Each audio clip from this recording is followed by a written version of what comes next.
Hello everyone, this is Void Spirit. I'm here to bring you guys amazing fanfiction that you will surely enjoy.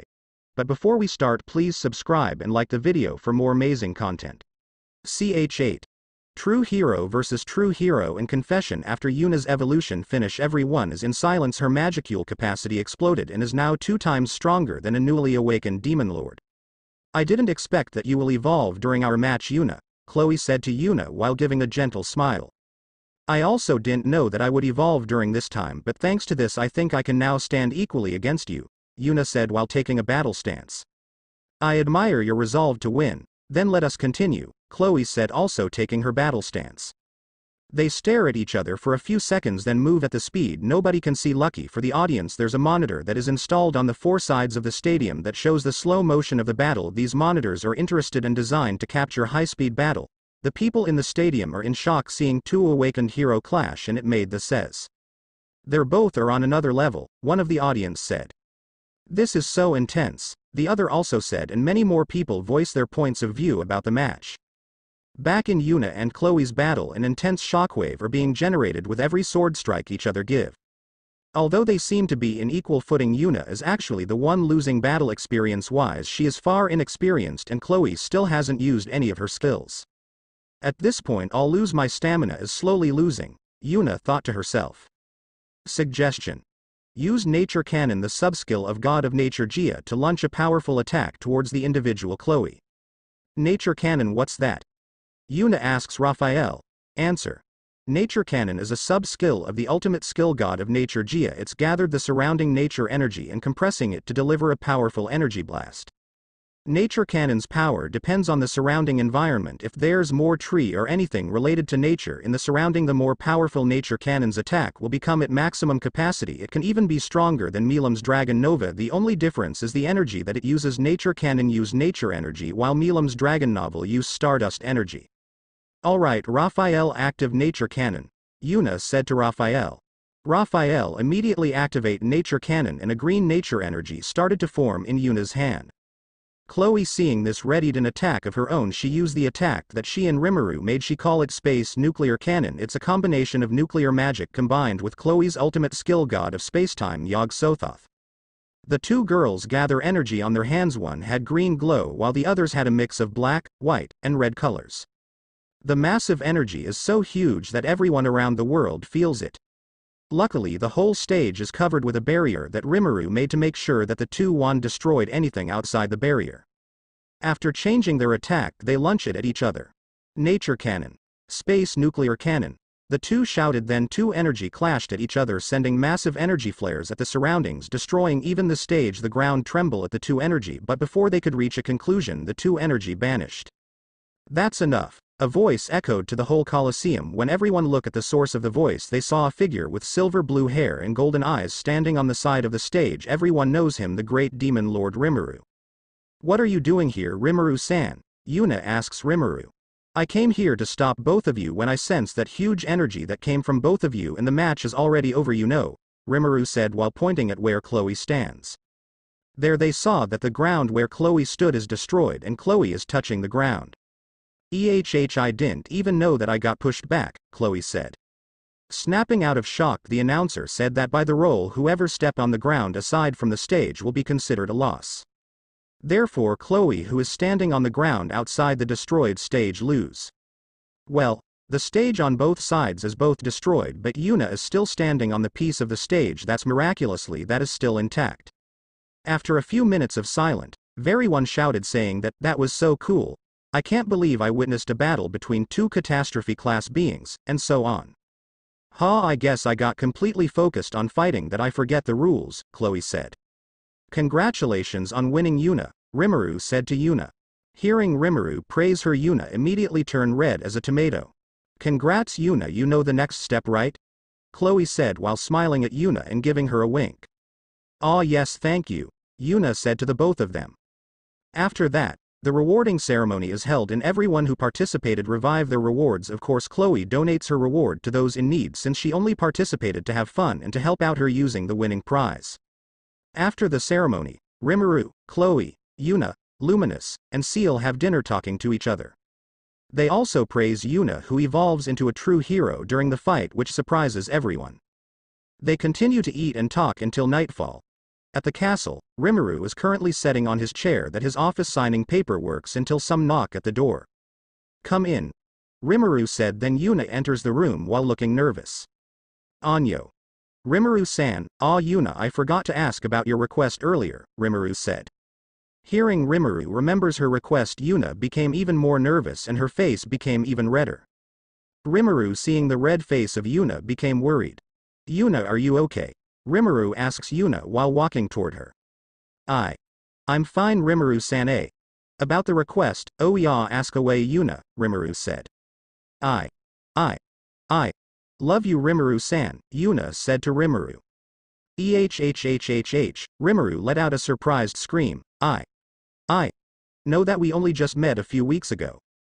Seeing Yuna as trying hard to confess, Rimuru didn't wait for Yuna to finish and give Yuna a kiss, which surprised Yuna at the sudden kiss. "I love you too, Yuna," Rimuru said. Rimuru had grown close to Yuna even though they only met for a few days, and Rimuru immediately developed feeling for her. The other girls also talked to him about Yuna, and they said that it's okay to have her as her wife as long as he cherishes them all equally. "I love you too, Rimuru-san," Yuna said and returned Rimuru's kiss. After a while they separated. And those Yuna became Rimuru's fiancé since they can't marry yet, since Yuna has to be 18 to marry. That's the law on Tempest, but it's okay to be engaged to each other even in a young age, so for now Yuna will be Rimuru's fiancé and they will get married when Yuna turns 18. End. Yuna's status: name, Yuna. Age, 16. Gender, female. Blessing. Crest of the Void EP, 32,159,000, still increasing, plus 1 million with Bear Sword. Ultimate skills. Lord of Wisdom Raphael, Alteration. The ability to freely modify and evolve skills. All of Creation. The ability to comprehend any non-concealed phenomena in this world. Analytical Appraisal. Appraise with eyesight alone. Chant annulments. When using magic, the chant is no longer necessary. Future Attack Prediction. The ability to predict an attack in the form of light trails. The terrifying property of this skill is not its ability to predict, but that whatever it predicts is guaranteed to happen. Parallel Operation. The ability to detach analysis of phenomena from the mind. Synthesis, Separation. The ability to synthesize and separate almost anything. Thought Acceleration. Raises thought processing speed by 1,000,000 times. God of Nature Jia. Nature Cannon. Create a blast of energy that uses the nature energy of the surrounding. Magic Enhancement. Enhanced all the magic affinity of the user, increasing its power by 20x. Mana Reactor. Increase magicule replenishment and increase the magicule capacity of the user by 10x when active. Fertility Box. Able to turn unfertile land into a fertile land without the help of spirits. Nature Manipulation. Able to manipulate the surrounding area. Other skills and resistance. Heroes Hockey, Universal Perception, Universal Barrier, all elements resistance, storage, etc. Ch9. Yuna challenged the labyrinth. It's now the third day of the festival and morning had come once again in Tempest. In a beautiful castle located in the middle of the city surrounded by trees and flowers, inside it on its dining area there, we see 5 people enjoying their breakfast. "So what will you guys do for the day?" Rimuru asks the girls. "Well, I don't have anything to do, so I guess I'll just watch the play today," said by Luminous. "Same here, I'll go with Lumi-chan," said by Chloe, who is sitting beside Rimuru. "I'll help Master with his work," Seal said. "Really, thank you, Seal. What about you, Yuna?" Rimuru asks Yuna. I think I try challenging the labyrinth that you guys said," Yuna said. "I see, then good luck," Rimuru said. They continue talking. After a while they finish eating and everyone goes to do their own stuff. Yuna walks towards where the labyrinth is and everyone who saw her bowed to her, since Rimuru also announced their engagement through the voice of the world, or more precisely Seal was the one who used the voice of the world to announce their engagement. And if you ask how does everyone knows Yuna, well, she became famous after her fight with Chloe.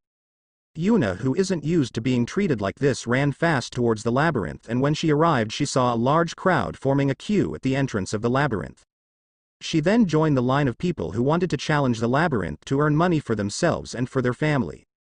After 25 minutes of waiting, which bored Yuna to death, It's finally her turn to enter. She pays 1 silver coin, but before she can enter, the staff informs her about how the labyrinth works, and they also give her a resurrection bracelet that every executive use. Rimuru and the other also use this bracelet when they play at the labyrinth, even though none of them can die inside since they are already powerful enough to defeat everyone. So as long as I have this bracelet I will not die inside? Yuna asks. Yes, Yuna-sama, the staff said. Well, thank you, Yuna said with a smile, then proceed to enter. This looks exactly like a game, Yuna thought to herself. After 10 minutes Yuna made it to the 10th floor. With the help of Raphael she managed to dodge the trap on the other floor. When she arrived at the 10th floor, what greeted her was a black spider and A+ rank monster. She easily defeated it using her magic. After she defeated the spider's body turns into particles and leave a treasure chest behind. Yuna opened the treasure chest and found multiple healing potions and a unique grey daggers.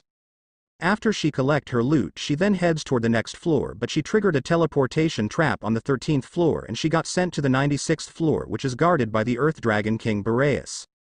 One of the 10 lords of the labyrinth. He was a large muscular man that looks like a mix between a human and a dragon. His body is covered in thick brown scales and jagged spines. I, Boreas, welcome you to my domain, Yuna-sama, Boreas said. I didn't know that you can talk, Yuna said. Well, it's all thanks to Rimuru-sama. When he gives us our name we became able to speak. I see, you said, us, does that mean there's still more of you guys? Yuna asks.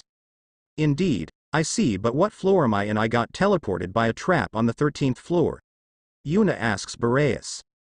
This is the 96th floor, my lady, and if you want to get to the next floor you will have to defeat me and obtain one of the keys to the last floor, Boreas said while taking his stance. Then let's get on it, Yuna said, and she dashed towards Boreas and sending a slash at him, but Boreas managed to dodge her attack and countered with his own punch. They continue to exchange attacks toward each other. Boreas then jump away from Yuna to create distance between them. As expected from Rimuru-sama's fiancé, Boreas said, and his body began to glow. When the glow died down, a bulky one-horned dragon with brown scales and a body covered in jagged spines showed up. Yes, it's Boreas in his dragon form. Oh, so that's your dragon form, Yuna said. Indeed, Boreas said, and sends multiple earth spikes toward Yuna. Seeing the earth spikes, Yuna created a bear wall to use as her shield, then she unleashed multiple water blade toward Boreas, injuring him all over his dragon body. Seeing that his attack won't work against Yuna, Boreas unleashed his dragon breath at Yuna. Yuna, seeing this, decided to use nature cannon. With the help of Raphael, the power of the nature cannon had been limited only enough to defeat Boreas. The flame from Boreas clashed with Yuna's nature cannon energy, but Boreas's attack proves to be much weaker than Yuna's attack and Boreas took a direct hit, defeating him. After Boreas got defeated, a brown key was left. Yuna picked it up and decided to move to the next floor. She fought against Notos the Wind Dragon King, guardian of the 97th floor, Zephyrus the Ice Dragon King, guardian of the 98th floor, and Euros the Fire Dragon King, the guardian of the 99th floor. After she defeated all the Dragon Kings and collected the keys, she headed towards the final floor. Using the keys she collected, she opened the door to the final boss. There a black dragon awaits her. It is much bigger than the Dragon King. It's one of the calamities of this world, the Storm Dragon Veldora Tempest. Kuhahaha, I'm the mighty Storm Dragon Veldora Tempest. Prepare yourself, fiancé of my sworn brother, for I will be your opponent. Kuhahaha, Veldora said while laughing, and the whole room is trembling with his laugh. In space, a figure can be seen looking at the planet in front of him. He had 4 black wings and he wears all black clothes with a large hood covering his face. The man then spoke. So this is that planet that Feldway-sama said. I have to say it's quite large. This barrier is quite strong too. I hope the people here will entertain me, the man said as he flew towards the Cardinal World.